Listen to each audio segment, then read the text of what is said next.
Yes, come in. Have a seat. Thanks.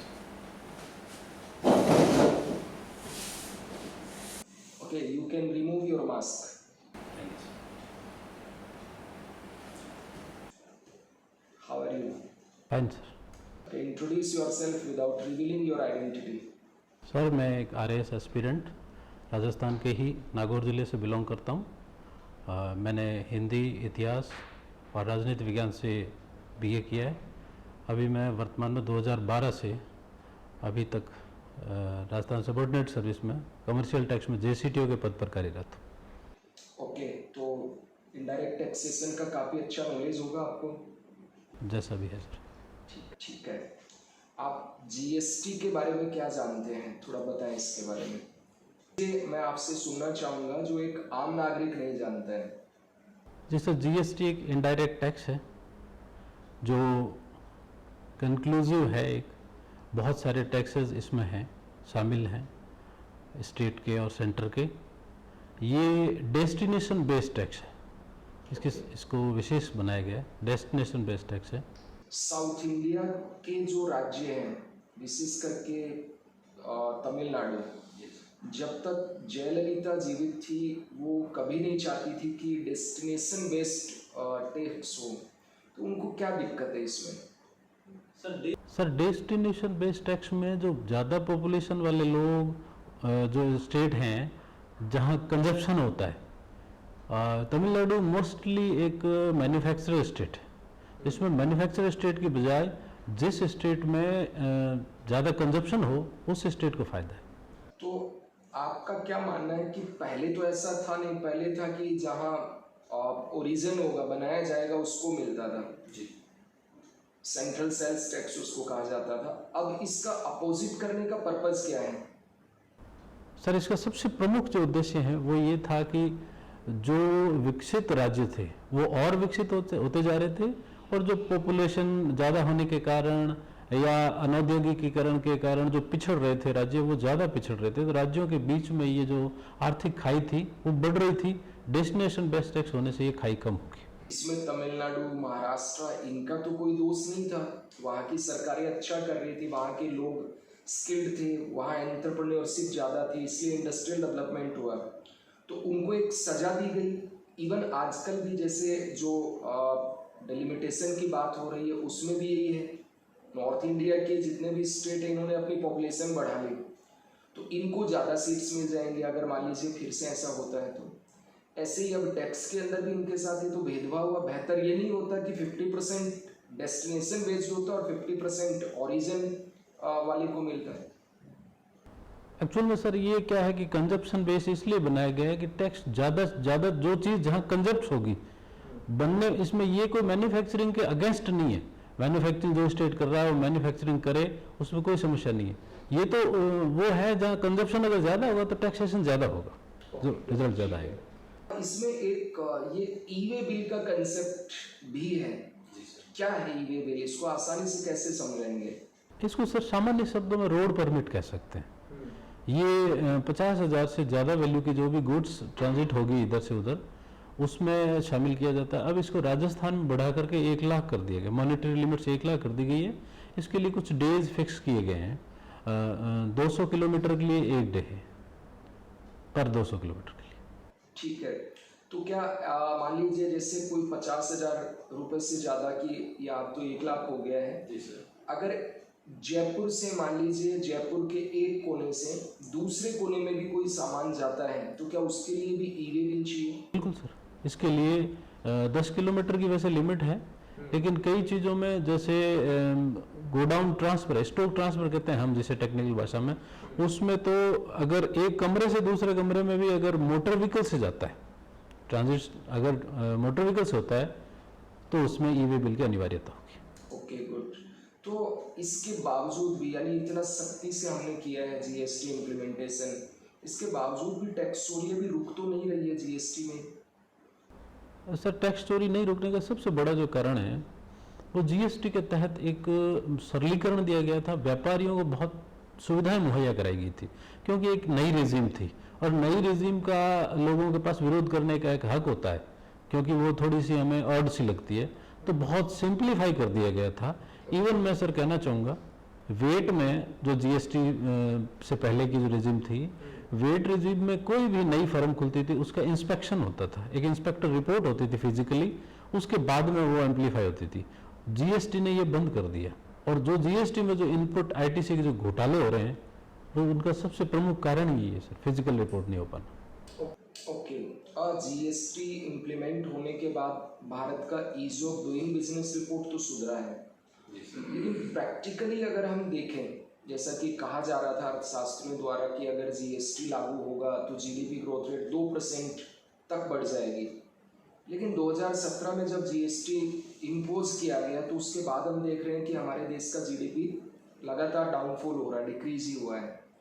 तो ease of doing तो ये बता रहा है कि जीएसटी पॉजिटिव है, लेकिन प्रैक्टिकल के अंदर इंडस्ट्रियल जो ग्रोथ होनी चाहिए, जीडीपी ग्रोथ होनी चाहिए, वो दोनों में कॉन्ट्रडिक्शन कैसे देखा गया है? एक्चुअल में सर, कोई भी नई चीज़ जब लाई जाती है तो वो एक सिनेरियो बना के बताया जाता है कि 1 to 1.5% जीडीपी में प्रोग्रेस होएगी। वो इसलिए नहीं हो पाई, एक तो डिनोमिनेशन हो गया था, नोटबंदी होने के कारण व्यापार की जो स्थिति ठीक नहीं रही। उसके बाद हमारे भारत की सबसे बड़ी एक समस्या है जो विनिर्माण है, मैन्युफैक्चरिंग यूनिट्स है, वो गति प्राप्त नहीं कर पाई जो सरकार ने अपेक्षित माना था। मेक इन इंडिया या स्टार्टअप इंडिया और जो भी स्कीम्स की गई थी, वो इतनी सक्सेस नहीं हो पाई, तो उसका धीमा रहने का सबसे बड़ा कारण उसके बाद पिछले 1.5 साल से ये कोरोना ने इसकी गति को बहुत धीमा कर दिया है। आप लंबे समय से जेसीटीयू की पोस्ट पे हैं, प्रशासन में आप बहुत अच्छे से टैक्स डिपार्टमेंट में आप इंडस्ट्रीज के अंदर गए होंगे। आपने कहा कि हमारे यहाँ की जो स्कीम्स हैं वो बहुत अच्छा नहीं कर पाती हैं, जबकि चीन की तुलना करें तो चाइना 2000 तक भारत और चीन की जीडीपी लगभग इक्विवेलेंट थी। तो ऐसा क्या अंतर देखते हैं कि चाइना में 20 साल के अंदर हमारी जीडीपी से वो लगभग 6-7 गुना ज़्यादा है, और हमारी जीडीपी उससे पहले बेहतर थी, लेकिन ये इतना अच्छा डेवलप नहीं कर पाती। तो बेसिक क्या अंतर है दोनों में? सर, सबसे बड़ा अंतर तो चीन में लेबर है वो बहुत सस्ती है। वहाँ लेबर की जो अनिवार्यता है, अनिवार्य घंटे होने के कारण लेबर बहुत सस्ता है। दूसरा, मेरा ये मानना है कि भारत और चीन की अगर औद्योगिकरण में तुलना की जाए तो वहाँ के जो भूमि अवाप्ति के नियम हैं या वहाँ के जो लेबर रूल्स हैं, ये जो मूल जो इंफ्रास्ट्रक्चर डेवलपमेंट है, ये चीन का हमसे बहुत बेहतर है, इसलिए चीन हमसे काफ़ी है। तो उसने भी तो पिछले 20 सालों के अंदर इतना डेवलपमेंट किया है। क्या हमें यहाँ पे इकोनॉमिक डेवलपमेंट बढ़ाने के लिए चीन से ये सीख करके कि हम लोग भी लेबर रूल्स हैं उनको बहुत सरल कर दें, इसके साथ ही जो लेबर कॉस्ट है उसको घटा दें या सरकार सब्सिडी दे, और इसके साथ ही इंफ्रास्ट्रक्चर एक साथ हम डेवलप कर दें, तो 10-5 साल में सब कमाई करके सरकार इसकी भरपाई कर लेगी? क्या ऐसा किया जाना चाहिए? सरकार को अगर रेवेन्यू बढ़ने का या औद्योगिकरण के होने का कोई भी रास्ता अगर है, सिंपल रास्ता, तो उसे तो अख्तियार करना ही चाहिए। इसमें मेरा ये मानना है कि औद्योगिकरण के लिए ये बहुत एक बंच ऑफ प्रैक्टिस करनी पड़ेगी। वो सब कुछ होगी कि हमारे यहाँ औद्योगिक प्रवृत्ति का विकास नहीं हो पाएगा। तो औद्योगिक प्रवृत्ति का जब विकास हो पाएगा तब हम आगे बढ़ेंगे। ओके, आजकल एक और चर्चा में है कि 3 दिन की छुट्टी हो वीक के अंदर, 4 दिन काम करें और 3 दिन छुट्टी दें, और काम की घंटे भी 12 घंटे कर दी गई है। तो क्या 3 दिन छुट्टी देना भारत जैसे देश के लिए ठीक है क्या? मैं इस रूप में मानता हूँ सर कि ये भारत के लिए कोई उपयुक्त अवधारणा नहीं है। वर्क फ्रॉम होम अभी काफ़ी बढ़ा है कोरोना के कारण, तो क्या आने वाले समय में वर्क होम फ्रॉम, आप क्या इसका भविष्य देखते हैं? ये एक बिल्कुल नया कंसेप्ट है, और जिस प्रकार से ये एक वायरस आया है, हो सकता है विश्व में प्रकृति में बहुत से और भी वायरस पैदा हो सकते हैं, ऐसे और जैविक हथियारों के रूप में भी कोई अटैक हो सकता है। तो वर्क फ्रॉम होम एक बहुत अच्छा कंसेप्ट है, एक निश्चित लिमिटेशन के साथ इसे लागू किया जाना चाहिए। ओके, आप 2007 से लेकर अब तक मैं देख रहा हूँ कि आपने 7 बार अटेम्प्ट दिया है, और 2012 में आपका चयन भी हो गया है। अब तो आपकी एज भी इतनी ज़्यादा हो गई, ऐसी कौन सी एनर्जी या कौन सा अट्रैक्शन आप में है कि आप लगातार दे रहे हैं इस एग्ज़ाम को? जॉब के साथ इतना बर्डन रहता है आपका, जॉब जो प्रोफाइल है, इसके बाद भी आप कहाँ से टाइम निकाल रहे हैं और कौन सी एनर्जी आपको मोटिवेट कर रही है? सर मेरा जो सर एक शौक़ है बुक्स पढ़ना, चाहे वो कोर्स की बुक्स हों या और कोई बुक्स हो, मुझे बहुत अच्छा लगता है। और व्यक्ति की एक नीयत होती है कि वो प्रगति करे। मुझे लगता है बार बार, मैंने जिन लोगों को जो मेरे साथ थे या मेरे बाद के लोग भी थे, वो लोग भी अच्छी पोस्टों पर सेलेक्ट हुए, मुझमें भी ऐसा मुझे लगता है, बार बार मुझे लगता है कि मैं डिजर्व करता हूँ। हो सकता है मैं किन्हीं कारण उसकी कमियों रह रहा हूँ, तो मैं इसलिए प्रयास कर रहा हूँ। 2012 के बाद में आपने 13 और 16 वाला दिया है, उसमें आप इंटरव्यू में 16 में पहुंचे, 13 में तो आप नहीं पहुंचे, तो आपको क्या लगता है कहाँ कमी रह जाती है आप में? एक्चुअली सर मेंस के मार्क्स में मैं कमज़ोर हूँ। ओके, ठीक है। तो इस बार आपने ऐसा क्या किया है कि आपको लगता है कि इस बार तो नैया पार हो ही जाएगी? नहीं सर, पहली बार रिटन जो पेपर हैं, मॉक जो क्लासेज हैं और ये टेस्ट सीरीज हैं, इन पे मेरा खूब जोर था, स्किल बढ़ाने का कि किस प्रकार से उत्तर को मैं मॉडिफाई करूं, अच्छा करूं। मैंने बहुत अच्छा प्रयास किया मेरी तरफ से। आगे जो भी एक PLI स्कीम अभी प्रारंभ हुई है हमारे देश में, आप इसके बारे में जानते हैं? प्रोडक्ट, चलिए, क्या आपको लगता है कि इस कोरोना के दौरान इंडस्ट्रीज को जितना नुकसान हुआ है, तो अब सरकार इनको बहुत ज़्यादा नकद सब्सिडी दे ताकि इंडस्ट्रीज में फिर से डेवलपमेंट हो, ये सही रहेगा? मैं सर नगद सब्सिडी व्यक्तिगत रूप से इसमें पक्ष में नहीं हूँ। तो सरकार ने तो PLI स्कीम प्रारंभ की है जिसके तहत वो नकद सब्सिडी दे रही है और अरबों रुपए की नकद सब्सिडी दे रही है। हाल ही में गवर्नमेंट ने ये कहा है कि सेमीकंडक्टर्स और चिप बनाने वाली कंपनियां अगर भारत के अंदर आती हैं तो उनको 7300 करोड़ रुपए नकद सब्सिडी तक दिया जा सकता है। जी सर, मेरे ध्यान में नहीं है सर इस। ठीक है, हम राजस्थान की बात करते हैं। जब आप सेलेक्ट हुए थे तब राजस्थान को बीमारू राज्यों में काउंट किया जाता था और चूंकि आप तब से समझदार भी हो गए और प्रशासन में भी रहे हैं लगातार, आज नीति आयोग ने अब कहा है कि राजस्थान अब बीमारू राज्य तो नहीं है। तो पिछले 10 वर्षों के दौरान आपने ऐसा क्या चेंज देखा राज्य की इकोनॉमी में या सामाजिक व्यवस्था में कि अभी बीमारू राज्य नहीं है पर विकसित भी नहीं है?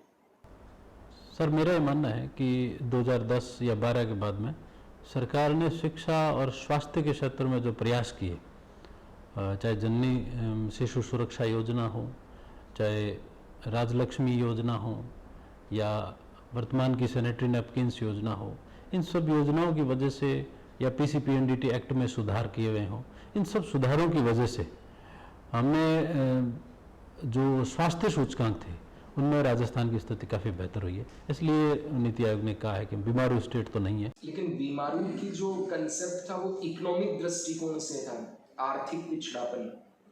तो क्या आपको लगता है कि पिछले कुछ सरकारों के कामकाज से ये राज्य का इकोनॉमिक इंडेक्स है वो भी बढ़ा है? सर जिस प्रकार भारत में जो कर सुधार हुए हैं, उन कर सुधारों के फलस्वरूप या राजस्थान सरकार ने जैसे रेप्स स्कीम है, लघु उद्योगों के लिए प्रोत्साहन के लिए कुछ स्कीम्स हैं, ऐसा करके अगर इकोनॉमिक रूप को मजबूत किया इसमें निस्संदेह, और समय के साथ साथ तो कोई राज्य विकास तो करता ही है। अच्छा, अभी केंद्र और राज्यों के बीच GST को लेकर के एक डिस्प्यूट हुआ है, विशेष करके आर्टिकल 271 को लेकर के, जिसमें GST टैक्स जो कंपनसेशन देने के लिए लगाया गया था उसको लेकर कोविड के दौरान कुछ डिस्प्यूट हुआ है। आप अवेयर हैं इसके बारे में? क्या इश्यू है और इसका क्या बेस्ट समाधान होना चाहिए था? सबसे इसमें सर जो केंद्र की सरकार और राज्यों की जो सरकारें हैं, जो विरोधी पार्टियों की जो सरकार है, मोस्टली थोड़ा राजनीतिक सा मुद्दा है। इसमें कंपनसेशन एक्ट में 2-2 महीने से कंपनसेशन की किस्तों का प्रावधान है। तो सेंट्रल गवर्नमेंट कांग्रेस राज्य की सरकारों को, जो अभी सेंटर में BJP है, वो थोड़ा सा इस मामले में ये सोचती है कि इनको अगर टाइमली ग्रांट नहीं दें, ये कंपनसेशन हम नहीं करें तो अपने लोक कल्याण की योजनाओं में पिछड़ेगी, तो वहाँ डिफेम होगी और उनका राजनीतिक उनसे फायदा मिलेगा। एक्चुअल में कंपनसेशन एक्ट के अनुसार मेरा ये मानना है कि 2-2 महीने से दिया जाना चाहिए। ये किसी पार्टी से निश्चित नहीं है, ये उस राज्य की जनता से रिलेटेड है। नहीं, लेकिन इसमें तो ये था कि दिया ही नहीं गया, उन्होंने बोर्ड एक्ट बता करके मना कर दिया, भाई हमारे पास कोई पैसा नहीं है। और इसके लिए उन्होंने 2 विकल्प दिए, या तो आरबीआई से वो उधार ले ले इस तरीके से। तो क्या ये कॉन्स्टिट्यूशनल संकट नहीं उत्पन्न हो गया हमारे देश में इस तरह से देखे तो? सर इस मामले में थोड़ा सा अवेयर नहीं। ओके, चलिए ठीक है। आप मूलतः नागौर के हैं और बीकानेर में अभी शायद रह रहे हैं आप? जी। ठीक है। तो बीकानेर में जो उस्ता कला, आला गीला कला है, ये क्यों वहाँ डेवलप हुई और इसका क्या इम्पोर्टेंस है पर्यटन की दृष्टि से? सर ये उस्ता कला जो है ये ऊँट की खाल पर नक्काशी से संबंधित कला है। महाराजा अनूप सिंह जी मुल्तान से इस कला को लाए थे और राजस्थान में, मोस्टली पश्चिमी राजस्थान में ऊँट बहुत मात्रा में पाए जाते हैं और ऊँटों की खाल पर जो कलाकारी की जाती है उससे कैमल फेस्टिवल में या और अन्य किसी भी जो भी सांस्कृतिक कार्यक्रम होते हैं उनमें विदेशी सैलानी है वो आकर्षित होते हैं। ओके, मेरा आपसे अंतिम प्रश्न है, आप जिस रीजन से आते हैं और जिस रीजन में आप अभी सेवाएं दे रहे हैं, अक्सर जो पश्चिमी राजस्थान है, विशेष करके मरुस्थल वाला इलाका, तो एक अलग राज्य की मांग यहाँ कई बार देखने को मिलती है। क्या आपको लगता है कि जो पश्चिमी राजस्थान है उसके साथ भेदभाव हुआ है, वहाँ उतना डेवलपमेंट नहीं हुआ है और प्रशासनिक सहूलियतें वहाँ कम है और इस आधार पर वहाँ एक नया राज्य बनना चाहिए? सर मेरा ये इस मामले में आपसे थोड़ी सी डिफर रहा है। मेरा ये नहीं कभी मानना नहीं रहा है कि पश्चिम राजस्थान के साथ कोई इंजस्टिस हुआ है, क्योंकि हमारे सम्माननीय मुख्यमंत्री श्री अशोक गहलोत जो राज्य में 3 बार मुख्यमंत्री रहे हैं वो भी पश्चिमी राजस्थान से हैं। जोधपुर का भी काफ़ी अच्छा डेवलपमेंट हुआ है और भी हमारे स्टेट जैसे बीकानेर है डिस्ट्रिक्ट सॉरी और सीमा क्षेत्र जो है उसमें भी पर्याप्त विकास है। एक भौगोलिक क्षेत्र काफ़ी बड़ा है और कल्चरली हम थोड़ा सा अरावली के पूर्व के लोग थोड़े डिफरेंट है, इस आधार पर मांग की जा रही है, कोई ज़्यादा जायज़ नहीं। ओके, चलिए मैं आपसे एक अंतिम प्रश्न आपसे और पूछूंगा। महाराज गंगा सिंह, इनका वेस्टर्न स्पेशली नॉर्थ वेस्टर्न जो राजस्थान है उसके डेवलपमेंट में क्या योगदान है? कोई 2-3 क्षेत्र बताइए। सबसे पहले तो उन्होंने 1927 में, जब लोग सोचते ही नहीं थे, पानी की समस्या से निपटने के लिए गंगा नहर का निर्माण किया जो उत्तर पश्चिम राजस्थान के लिए वरदान साबित हुई। आज भी गंगानगर अगर अन्न का कटोरा है तो उसी गंगा नहर की वजह से। दूसरा से बीकानेर जैसे दूरस्थ क्षेत्र में Prince Vijay Singh memorial hospital का निर्माण किया जाना, डूंगर कॉलेज का निर्माण शिक्षा के क्षेत्र में किया जाना और अगर टूरिज्म के क्षेत्र में अगर हम देखें तो लालगढ़ पैलेस का निर्माण है। धार्मिक रूप से अगर हम देखें तो सर बाबा रामदेव जी की जो समाधि है उस पर जो पक्का कंस्ट्रक्शन जो करवाया गया वो गंगा सिंह जी का। Okay, thank you sir. Please. Taxation की बात हो रही थी तो एक अवॉइडेंस ऑफ डबल टैक्सेशन भी होता है, वो क्या चीज होती है? Avoidance of double taxes, DTA। Sorry sir, कोई बात नहीं। इतिहास में मैग्ना कार्टा का भी एक रोल है, ये किससे? ये ब्रिटेन के इतिहास से संबंधित है सर मैग्ना कार्टा। इसका असर हमारे यहाँ भी हुआ है? मैं लिंक नहीं कर पा रहा हूँ। चलिए, मैग्ना कार्टा क्या हुआ तो बताता। ये सर गौरवपूर्ण क्रांति थी राजतंत्र से लोकतंत्र की तरफ, शायद मैं जैसा लोकतंत्र से था संबंधित तो इनके प्रभाव तो इंडिया है ही, क्योंकि हमने लिया ही किधर उनसे। किधर यही पूछा। नहीं, हम पूरी तरह से ब्रिटेन से प्रभावित हैं। मैग्ना कार्टा स्पेसिफिकली पूछा। सॉरी सर, समझ नहीं। अक्सर जब अपन इतिहास पढ़ते हैं तो कोई ना कोई इंसिडेंट ऐसा आता है जो अगर वो नहीं होता उस समय तो शायद इतिहास का रुख अलग होता। अगर आपको कोई मौका दिया जाए इस बात पर कि ब्रिटिश राज से संबंधित कोई ऐसा इंसिडेंट जिसको आप पलट सकते हैं तो कौन सा आप चूज करते हो उसको? सर मैं गांधी इरविन समझौते में जो 1931 में हुआ था, हाँ बताएं। उसमें सर भगत सिंह की फांसी को टालने का प्रयास करता। अगर आपने गांधी जी के लिए कुछ कहा? गांधी इरविन समझौता था, उसमें भगत सिंह को फांसी हुई थी। उसके बाद क्या वो बचा सकते थे भगत सिंह जी? अगर गांधी उस समय इतना बड़ा चेहरा था इंग्लैंड सरकार के लिए और भारत की तरफ से तो थे ही, तो अगर उनका कोई तत्कालीन परिस्थितियाँ पता नहीं क्या रही होंगी, लेकिन उनका अगर प्रयास होता तो फांसी जैसी चीज से बचाया जा सकता था, मेरा मानना है। तो उम्र कैद होती है। फिर भी वो हमारे लिए उनके विचार प्रेरणा के स्रोत बने रहते, हो सकता है, और हमारे पास एक विकल्प रहता सर। तो गांधी जी ने आपको सोचते क्यों नहीं कहा, प्रयास क्यों नहीं किया? मोस्टली मेरा मानना है कि गांधी जी अहिंसावादी आदमी थे और उनका ये मानना था कि जो स्वतंत्रता। फांसी से ज्यादा हिंसा और क्या हो सकती है? जी सर, अहिंसावादी थे, भगत सिंह को फांसी से बचाना अहिंसा नहीं मानी जाती? बिल्कुल होती, पर उन्होंने, मेरा जहाँ तक मुझे मेरा ये मानना है कि वो ये सोच रहे होंगे कि जो भारत की स्वतंत्रता का जो पथ है जिसको प्राप्त करने के लिए मैं अहिंसा मेरा मुख्य साधन है, हो सकता है वो कहीं डिरेल होकर के अहिंसा की जगह हिंसा न हो जाए। चलिए, वाइस रॉय और गवर्नर जनरल ये इतिहास में अक्सर पढ़ते रहते हैं, तो जरा मुझे बताएंगे इनके बारे में। सर, गवर्नर जनरल तो हो गए पूरे भारत के प्रशासक, और वाइस रॉय यानी ब्रिटिश क्राउन के प्रतिनिधि जो 1857 की क्रांति के बाद में 1858 से शुरू हुए। उससे पहले के जो थे वो 1829 से लेकर के 1858 तक गवर्नर जनरल थे। ये गवर्नर जनरल जो थे कौन कौन थे? लास्ट गवर्नर जनरल कौन थे? लॉर्ड कैनिंग ही लास्ट गवर्नर जनरल थे और वही फर्स्ट वाइस रॉय थे। लास्ट वाले कौन से थे? Last governor general Lord Canning थे। तो फिर ये लॉर्ड माउंटबेटन क्या थे? लॉर्ड माउंटबेटन तो अंतिम वाइस रॉय थे सर। लॉर्ड माउंटबेटन ये क्या राजसी परिवार से थे? सर मुझे उनका नॉलेज नहीं। चलिए, फर्स्ट गवर्नर जनरल इंडियन वो कौन? सी राजगोपालाचारी। कृषि आंदोलन पे आते हैं। कृषि आंदोलन में राजस्थान की तरफ से इतना शोर क्यों नहीं हो रहा? सर मुख्यतः जो कृषि आंदोलन है वो एमएसपी और एपीएमसी के समाप्त होने के जो दो डर हैं उसकी वजह से हो रहा है, और भारत में जो सब्सिडी है वो केवल 6% किसानों को मिलती है, उसमें मोस्टली पंजाब और हरियाणा के किसानों को गेहूं और धान की सब्सिडी मिलती है, तो उनका विरोध ज़्यादा है। चलिए, थोड़ा सा मुझे जयपुर का इतिहास बताएं। सर जयपुर में कछवाहा राजवंश का शासन रहा। सबसे प्रथम शासक थे जो दूल्हे राय थे, दौसा इनकी राजधानी थी। उसके बाद में राजधानी परिवर्तित होकर के आमेर आई, और आमेर से परिवर्तन के बाद में 1727 में जयपुर की स्थापना हुई। सवाई जय सिंह राजा बने। उससे पहले भारमल शासक थे जो उन्होंने 1562 में अकबर के साथ पहले वैवाहिक राजपूत संबंध स्थापित किए। इनको उपाधि दी जाती है सवाई मान सिंह, या मतलब सवाई से क्या मतलब?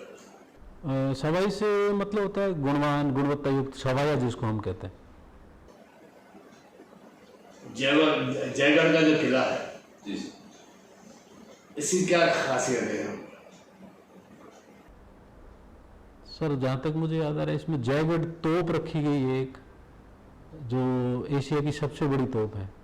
उस तोप को फायर करा कभी? ये क्या सब मेरे ख्याल से इतिहास में ऐसा कोई प्रूफ नहीं है कि फायर करा गया या एक ही बार करा ही लिखा गया। सर हमने इतना पढ़ा जीके में कि ये एशिया की सबसे बड़ी तोप है जो जयगढ़ किले में रखी गई है। अब मेरा लास्ट सवाल आपसे, राजस्थान की सीमाएं नेशनल और किस स्टेट से मिलती है और इंटरनेशनल के? सर इंटरनेशनली तो राजस्थान की पाकिस्तान से मिलती है सीमा, और अगर स्टेट्स की बात करें तो उत्तर में गंगानगर है, फिर हरियाणा है, यूपी है, एमपी है और गुजरात है।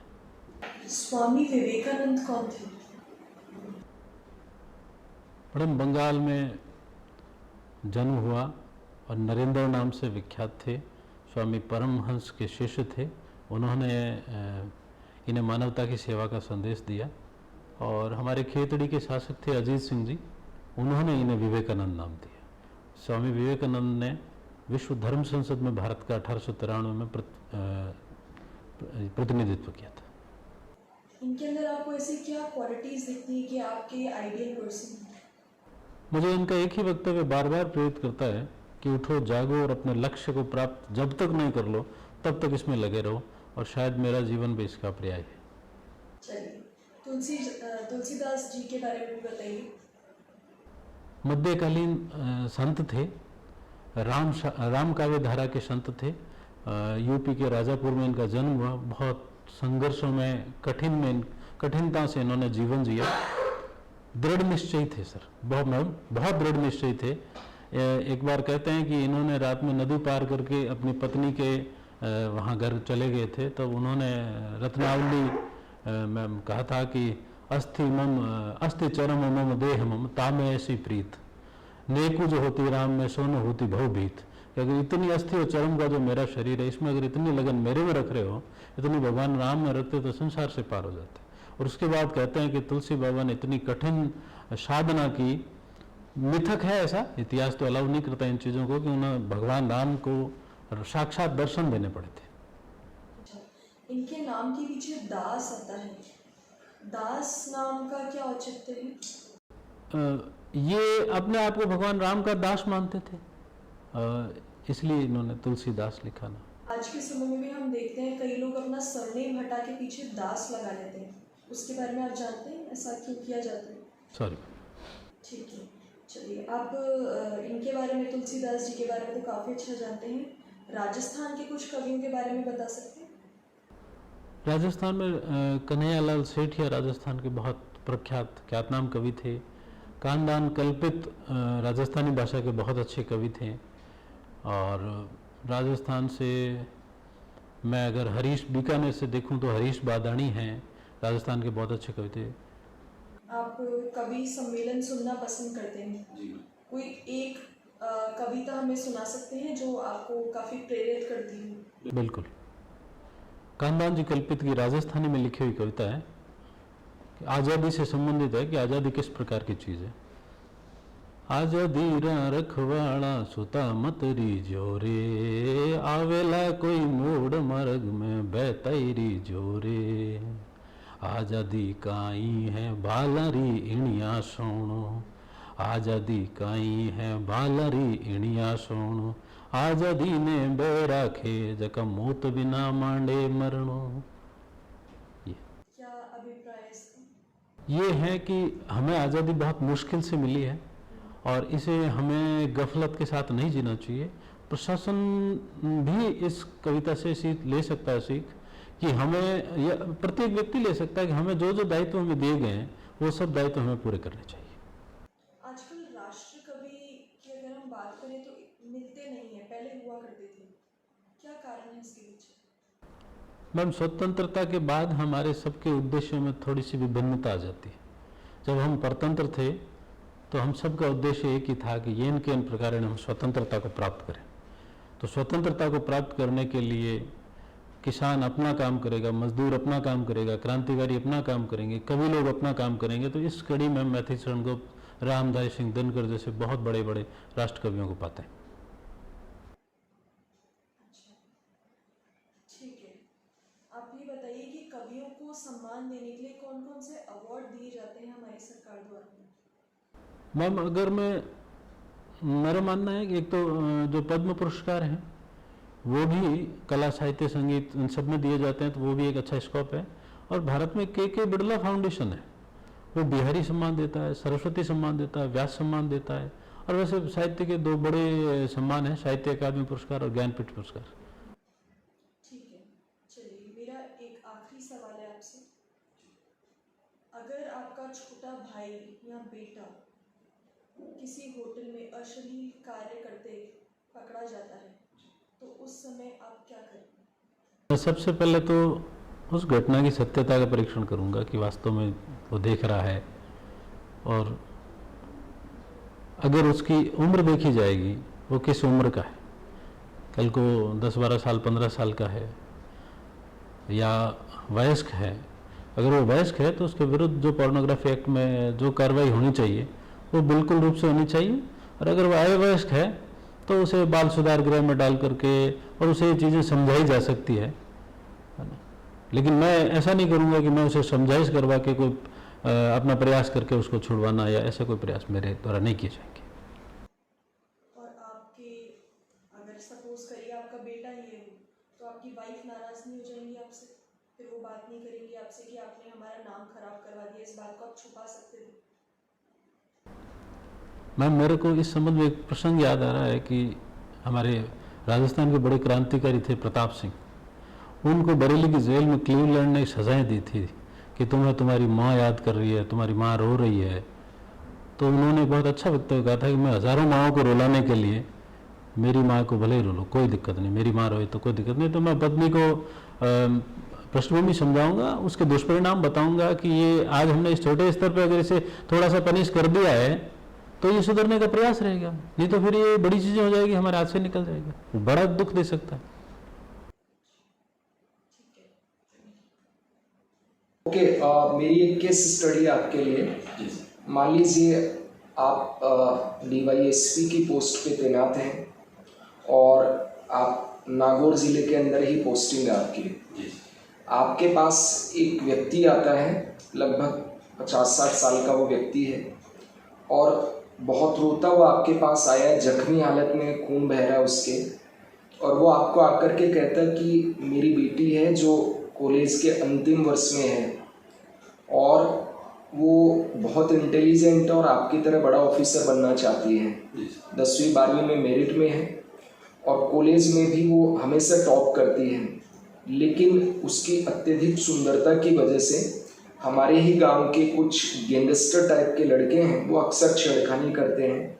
और आज वो कॉलेज से अपने रिजल्ट लेकर के आ रही थी खुशी खुशी, तो चूँकि उसने रास्ते में ऐसा घटना हुई और मैं भी उसके साथ ही था, तो वो गैंगस्टर फिर आ गए और उन्होंने रास्ते में उनको पकड़ करके ले जाने की कोशिश की। मैं बीच बचाव किया तो उन्होंने मुझे लाठी डंडों से खूब मारा। इससे पहले भी वो इस तरह की कई बार अटेम्प्ट कर चुके हैं, हमने पुलिस में कंप्लेन की, लेकिन पुलिस चूँकि उसके राजनीतिक नक्शे बहुत ज़्यादा हैं गैंगस्टर के, तो हमें ही डांट करके भगा देती है कि आप अपनी बेटी को बाहर ही ना निकलने दें, उसे ही ज़्यादा समझाएं। तो हम हार चुके हैं वहाँ से, और इस कारण से बेटी ने 2 बार सुसाइड अटेम्प्ट भी किया, लेकिन हमने जैसे तैसे करके उसको बचा लिया और अब उसको बाहर कॉलेज के लिए भेज दिया था ताकि यहाँ वो रहे ही नहीं। लेकिन रिजल्ट लेकर के जब हम आए तो फिर से ऐसी घटना हुई। अब हमें न्याय चाहिए, आप क्या करेंगे? सर मेरा मानना है कि भारतीय संविधान सबको गरिमापूर्ण जीवन जीने का अधिकार देता है। तो सबसे पहले तो मैं उस वृद्ध पुरुष से पूछूंगा कि आपके पास साथ ही घटना कब हुई, कहाँ हुई, कैसे हुई।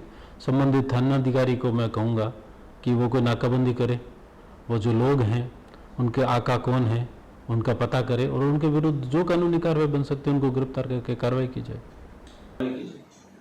मान लीजिए कि आपने जैसे ही थाने में कॉल किया और इस संदर्भ में बात की, तुरंत आपके पास आपके SP का कॉल आ जाता है कि मामले को रफा दफा कर दो। MLA साहब का भी कॉल आया है और MLA बहुत दबंग है और जो गैंगस्टर है उसका कई उस क्षेत्र के MLA पे प्रभाव है और कई जो कैबिनेट मिनिस्टर हैं उनकी पार्टी या उनकी सत्ता भी उसके पैसों से चलती है एक तरह से, और SP साहब नहीं चाहते कि आप दखलंदाज करें, तो आप क्या करेंगे? सर, मैं SP साहब से भी निवेदन करूंगा कि हम कानून के रक्षक हैं, हमारा दायित्व तो ये बनता है कि हम इन लोगों के विरुद्ध कार्रवाई करें, और उसके बाद भी अगर SP साहब की अरुचि है, मेरे हिसाब से मैं तो थानाधिकारी को कहूँगा कि इनके विरुद्ध कार्रवाई की जाए। और अगर मान लो थानाधिकारी ने कोई एक्शन ही नहीं लिया, चूंकि वो तो पहले भी नहीं ले रहा था, अभी तक FIR भी नहीं लिखी उसने, और जितने साक्ष्य और सबूत थे वो भी सब उसने मिटा दिए हैं। आपके सामने जो व्यक्ति है वो लथपथ है खून से। सर, मैं उन्हें कहूँगा कि इस्तीगासा करवाए IG साहब की नज़र में और अन्य उच्चाधिकारियों की नज़र में। मैं पत्रकारों को भी बुलाऊंगा, है ना, ताकि इस मुद्दे को वो लोग ज़्यादा हाईलाइट नहीं करें और जो कोई दबाव, अनुचित दबाव डाल रहा है तो वो दबाव से रुके। अगर ये मुद्दा हाईलाइट होगा तो न्याय मिलने की पॉसिबिलिटी ज़्यादा होगी या कम हो जाएगी? हाईलाइट होगा तो न्याय ज़्यादा मिलेगा। तो आपने तो कहा कि मैं पत्रकारों को बुलाकर ये कहूँगा मामले को ज़्यादा हाईलाइट ना करें। नहीं सर, मैंने कहा कि मेरा मानना है कि जो अनुचित दबाव दिया जा रहा है वो नहीं दिया जाएगा। आपने उस व्यक्ति का अभी तक ट्रीटमेंट नहीं करवाया, खून से लथपथ है, और चूंकि आपने एक कार्रवाई ये भी नहीं की, जो आपके सबऑर्डिनेट थानाधिकारी हैं उनके पास इससे पहले इन्होंने कई बार मामला लिखवाने के लिए गए, लेकिन उन्होंने कोई एक्शन नहीं लिया, तो उनके खिलाफ कोई कार्रवाई नहीं करेंगे और उन्हीं से आप जांच करने के लिए कहेंगे? मैं सर उन वृद्ध पुरुष से ये रिक्वेस्ट करूंगा कि उन्होंने कब कब कार्रवाई करवाई है, जो एफआईआर दर्ज करवाई है या मौखिक रूप से कहा है। जब उनसे नहीं हुई एफआईआर तो उन्होंने आगे संबंधित अधिकारी को कहा है या डीवाईएसपी को या सुपरिटेंडेंट ऑफ पुलिस को कहा है या कोई इस्तीफे का प्रयास किया है या नहीं किया है, उसकी पूरी जानकारी ली जाएगी। आप जा सकते हैं। Thank you sir, thank you.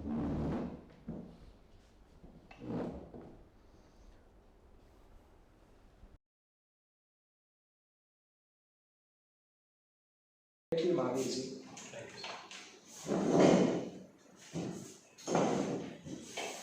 Mahavir ji काफी लंबा स्ट्रगल कर लिया आपने। जी सर। बहुत 2007 से आप लगातार दे रहे हैं, तो कहाँ कमी रह जाती है? आपको क्या लगा? अभी 5 इंटरव्यू हो चुके हैं आपके। जी सर, मेरे इंटरव्यू में मार्क्स तो अच्छा थे मोस्टली। जैसे मैं 2016 की बात करूँ, पिछले इंटरव्यू में 100 में से 72 थे। लेकिन कभी क्या है सर कि अगर बड़ा एनालिसिस करूँ तो ये कोर्स चेंज होने के बाद में पिछली बार मैथ्स का जो पेपर था, साइंस और मैथ्स, और मैं ह्यूमैनिटी सब्जेक्ट से हूँ, तो मेरे उस पेपर में ओनली 72 थे। देखिए, आपका आज का जो एनालिसिस करें, अपीयरेंस वाले पे पहले मैं बात करता हूँ। जैसे एक तो सहारा लेके आराम से नहीं बैठना है। आप जैसे अभी एक बार प्रैक्टिस कर लीजिए इसका। वहाँ यद्यपि मेरे हिसाब से हत्थे वाली कुर्सियाँ नहीं होती हैं और टेबल लगा हुआ है सामने, ठीक है। हाँ, तो आराम से बैकबोन बस सीधा रखें आप, और ज़्यादा अच्छे लगेंगे। जैसे ऐसे एक तो आप कंफर्टली ऐसे बैठे हैं, तोंद भी बहुत आगे दिख जाती है। फिर ऐसे आराम से सीधे रहेंगे तो थोड़ा अटेंटिव लगेंगे आप। कैजुअल होके उत्तर जिस तरीके से दें वो ना दें आप, है ना। तो प्रेजेंटेशन आपका बहुत अच्छा, बस एक ही सहारा लेकर के आप बैठे, वो थोड़ा अटपटा सा लग रहा था। वॉइस और कम्युनिकेशन आपका ठीक है, इसमें कोई कमी नहीं है। नॉलेज भी आपका ठीक है, हर पक्ष के ऊपर आपसे बातचीत की गई है। टैक्स में आप हैं तो टैक्स सिस्टम पे भी बात की गई, टैक्स रिफॉर्म के ऊपर आपसे वहाँ जीएसटी आदि के बारे में क्वेश्चन हो सकते हैं।